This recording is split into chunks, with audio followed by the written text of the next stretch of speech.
வெறுமையை பார்க்கிறீர்களா?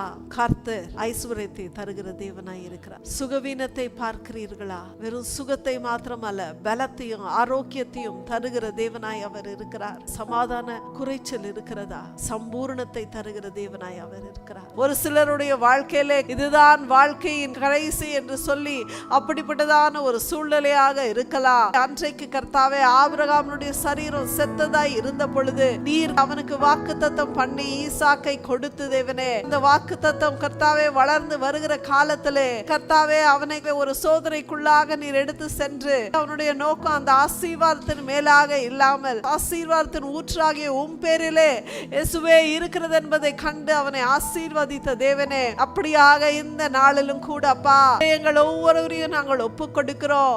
இயேசுவே நீர் கொடுத்த ஆசீர்வாதங்களுக்காக நன்றி. உம் பேரிலே எங்களுடைய விசுவாசத்தை வைக்கிறோம் தேவனே.